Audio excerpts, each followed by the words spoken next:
اچھا، ایک اور چیز میں جاننا چاہوں گی کہ سہیل آفریدی صاحب جو ہیں وہ کہیں نظر نہیں آ رہے. یہ بھی کہا جا رہا ہے کہ کل وہ اڈیالہ بھی نہیں گئے. وہ کہاں مصروف ہیں؟ کیا وہ یہ تحریک کی تیاریوں میں مصروف ہیں؟ کیا مصروفیت ہے ان کی کہ وہ بالکل نظر نہیں آ رہے اور بالکل خاموشی ہے ان کی طرف سے؟ کوئی خاموشی نہیں ہے. سہیل آفریدی صاحب جتنا ایکٹیو ہے، باقی تو تینوں وزیر اعلیٰ سے زیادہ وہ ایکٹیو ہے. جہاں تک کل اڈیالہ کی بات تھی تو کل منگل کا دن تھا، اور منگل کے دن ان کی فیملی اور وکلاء کے ملنے کا دن ہوتا ہے. جمعرات کے دن جو ہے ان کے رفقا اور سیاسی لیڈرشپ ملتی ہے. تو کل منگل تھا، تو کل ان کی فیملی کا دن تھا. بات بڑی واضح ہے کہ سہیل آفریدی صاحب تحریک کو بھی دیکھ رہے ہیں اور گورننس کو بھی دیکھ رہے ہیں. گورننس کے حوالے سے دیکھ لیں تو خیبر پختونخوا سب سے آگے ہے. آپ انٹرنیشنل ٹرانسپیرنسی کی رپورٹ اٹھا لیں یا پھر آپ غربت کی سروے اٹھا لیں، پر کیپیٹا ہیلتھ کیا ہمارا اٹھا لیں یا پھر یونیورسٹی اور کالجز کی بات کر لیں. گورننس میں آج بھی خیبر پختونخوا ان دونوں صوبوں سے آگے ہے. ہم ٹک ٹاک پہ بلیو نہیں کرتے، حکومتیں ٹک ٹاک سے نہیں چلتی. پنجاب کا حال آپ نے دیکھ لیا ہے کہ وہاں پہ جو دسترخوان لگائے جا رہے تھے وہ بند کر دیے گئے ہیں. ایکسپریس ٹریبیون کی رپورٹ آپ کے سامنے پڑی ہے. وہاں پہ ترجیحات جو ہے وہ 11 ارب کا جہاز ہے، جبکہ خیبر پختونخوا میں ہم نے 13 ارب کا ریلیف پیکج دیا ہے، رمضان پیکج دیا ہے. تو خیبر پختونخوا اور سہیل آفریدی آگے سب سے ریلیف پیکجز میں گورننس کے لحاظ سے اور تحریک کے حوالے سے سب سے آگے ہے. صحیح سر، ہم نے پنجاب گورنمنٹ کو تو کرٹیسائز کیا ہے ان کے طیارے کے اوپر بھی، لیکن ایک تھوڑا سا کرٹیسزم آپ لوگوں کے اوپر بھی آ رہا ہے کہ آپ لوگوں نے ججز کے لیے 18 کروڑ کی 3 گاڑیاں لی ہیں. سر ایسا کیوں ہوا جب ملک میں اتنا زیادہ مسئلہ ہے، مہنگائی ہے، لوگ بھوکے مر رہے ہیں، تو پھر کے پی حکومت کو کیا ضرورت پڑ گئی تھی ججز کے لیے نئی گاڑیاں لینے کی؟ دیکھیے، یہ ڈیمانڈ ان کی طرف سے تھی، اور یہ کفایت شاری کا جو ایک اس ٹائم ڈرائیو چل رہا ہے، یہ اس سے پہلے کیبنٹ میں اپروو ہو چکی تھی. لیکن آپ یہ دیکھ لیں کہ کل فیڈرل گورنمنٹ نے 9 کروڑ کی ایک سینٹ کی چیئرمین کے لیے گاڑی خریدی. کل مریم کے کیبنٹ نے 53 ملین کی نئی گاڑیاں خریدنے کی اجازت دی. 11 ارب کا جہاز ان کے کھاتے میں پہلے سے موجود ہے. 2 کروڑ اس وقت جہاز کے پائلٹ کی تنخواہ ہے. 5 لاکھ پر گھنٹہ اس جہاز کی فیول کا خرچہ ہے. اور پھر ابھی ویانا والا ایشو بھی آپ کے سامنے ہے کہ ویانا سی ایم جو ہے وہ پاکستان میں موجود تھی اور جو طیارہ تھا وہ ویانا میں موجود تھا. پھر جب آپ کی جیسے دوستوں میڈیا نے سوالات کیے پنجاب حکومت سے تو کوئی تصدیق اور تردید نہیں آئی. پھر جب بات ہوئی تو وہ کہتے ہیں کہ یہ ٹیکنیکل ایشوز کے لیے وہاں پہ گیا تھا. جب نیا جہاز خریدا گیا، آپ موٹر سائیکل بھی ایک نیا خریدتے ہیں یا گاڑی بھی نئی خریدتے ہیں تو انجن وغیرہ اس کا آپ چیک کرتے ہیں. یا تو پھر ایک مہینے میں اس جہاز کو اتنا چلا لیا ہے کہ یہ زمین پہ ٹک ہی نہیں رہا تو اس کو مینٹیننس کی ضرورت پڑی. بات بڑی واضح ہے کہ خیبر پختونخوا کی جو ترجیحات ہیں وہ عوام ہیں، جبکہ پنجاب یہ جو آپ گلہ کر رہے ہیں، جو اوور آل آپ بات کر رہے ہیں، بالکل ٹھیک ہے، لیکن یہ پریشر تو اپوزیشن نے بنانا تھا، جو کہ اپوزیشن جو ہے ناکام رہی اس قسم کا پریشر بنانے میں. کیا کہیں گے آپ اس پہ؟ اپوزیشن کوئی ناکام نہیں رہی. پیٹرول بم گرایا گیا. جس طریقے سے پیٹرول کے ایشوز پہ اپوزیشن نے بات کی تو آپ کے وزیر اعظم کو قوم سے خطاب کرنا پڑا. جہاز کا ایشو بنا تو روز عظمی بخاری روز آتی ہے، کوئی نئے جھوٹ بول کے چلی جاتی ہے. اتنا جھوٹ اس نے بول لیا ہے کہ وہ پرانی جھوٹ کو کنٹراڈکٹ کرتا ہے. سر اچھا، ایک چیز بتائیے گا کہ آپ نے یہ بات کی کہ جی اب ہم لوگ تو تیار ہیں، لیکن بیرسٹر گوہر جو ہیں وہ مطلب ماضی میں اگر ان کے ہم کچھ بیانات سنیں تو وہ اس کی نفی کر چکے ہیں. وہ یہ کہتے ہیں کہ اس سے جو تاثر ملتا ہے رہائی فورس کا وہ ایسا لگتا ہے کہ جیسے آپ لوگ اسلام آباد کی طرف چڑھائی کرنے آ رہے ہیں. اس پہ آپ کیا کہیں گے؟ یہ کانٹرڈکشن کیوں آ رہی ہے پارٹی کے اندر؟ دیکھیے، پہلی بات یہ ہے کہ تحریک انصاف پاکستان کی سب سے بڑی پولیٹیکل جماعت ہے، واحد نیشنل پولیٹیکل پارٹی ہے جو تمام صوبوں میں پائی جاتی ہے. ہر گاؤں میں، ہر قصبے میں، ہر شہر میں تحریک انصاف کی نمائندگی آپ کو نظر آئے گی.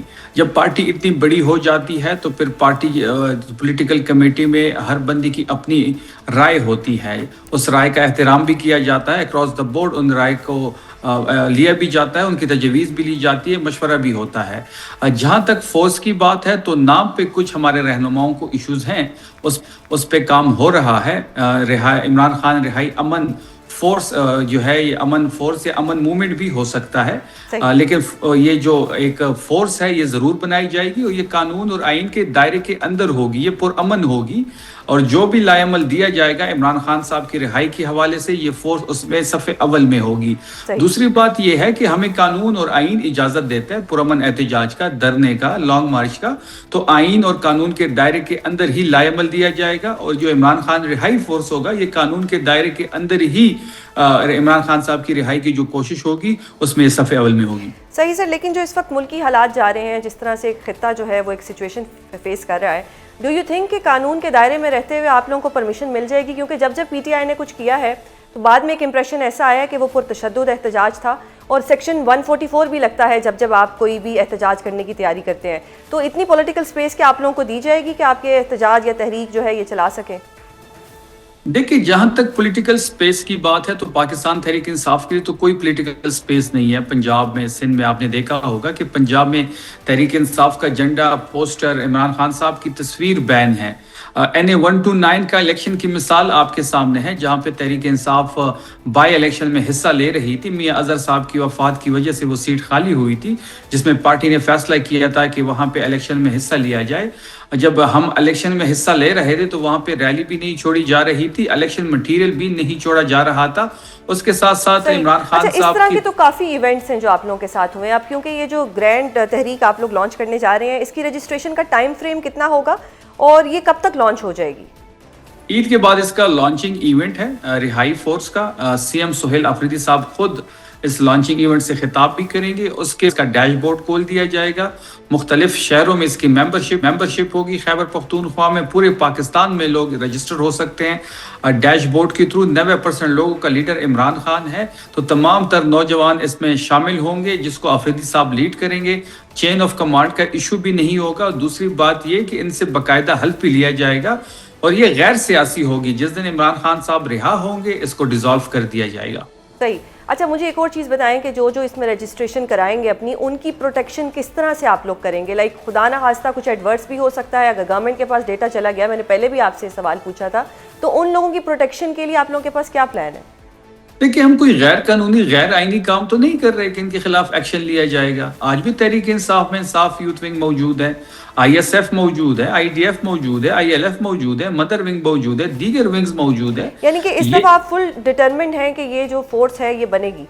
ایک اور چیز یہاں جاننا چاہوں گی کہ محمود خان اچکزئی صاحب جو ہیں وہ آن بورڈ ہیں، کیونکہ یہ ذمہ داری تو خان صاحب نے ان کو سونپی تھی کہ وہ احتجاج کریں، تحریک چلائیں۔ کیا یہ PTI کی سولو فلائٹ ہے یا اس میں اچکزئی صاحب بھی آپ کے ساتھ آن بورڈ ہے؟ دیکھیں، یہ جو اعلان کیا گیا تھا، یہ تو میں نے شروع میں ہی کہہ دیا تھا کہ یہ اسٹریٹ موومنٹ کے تناظر میں اعلان ہوا ہے۔ اسٹریٹ موومنٹ کی ذمہ داری سہیل آفریدی صاحب کے کندھوں پہ ہے، تحریک کی ذمہ داری اچکزئی صاحب کے پاس ہے، لیڈر آف اپوزیشن ہے۔ عمران خان صاحب نے ہی یہ ذمہ داری ان کو دی ہے، ان کو لوپ میں لیا گیا ہے، اور جو فورس ہوگی، جو عمران خان رہائی امن فورس ہوگی، اس کو لیڈ سہیل آفریدی صاحب کریں گے۔ اچھا، تو اس کا اگر میں مطلب سمجھوں تو وہ یہ ہے کہ اسٹریٹ موومنٹ اور تحریک کے درمیان آپ لوگ ایک لائن ڈرا کر رہے ہیں؟ نہیں، لائن تو کوئی ڈرا نہیں ہے۔ اسٹریٹ موومنٹ کی ذمہ داری سہیل آفریدی صاحب کے کندھوں پہ ہے، انہوں نے مثالی طور پہ اس کو لیڈ کیا۔ جتنے لوگ آپ نے دیکھے ہوں گے کہ پنجاب ہو یا سندھ ہو یا پھر خیبر پختونخوا ہو، سہیل آفریدی صاحب اس وقت ایک نیشنل لیڈر کے طور پہ ابھر رہے ہیں۔ جتنے لوگ سہیل آفریدی صاحب ایک کراؤڈ پلر ہے، جتنے لوگ وہ نکال سک رہے ہیں، اتنے اس وقت پاکستان میں نہ بلاول نکال سکتا ہے اور نہ ہی مریم نکال سکتی ہے۔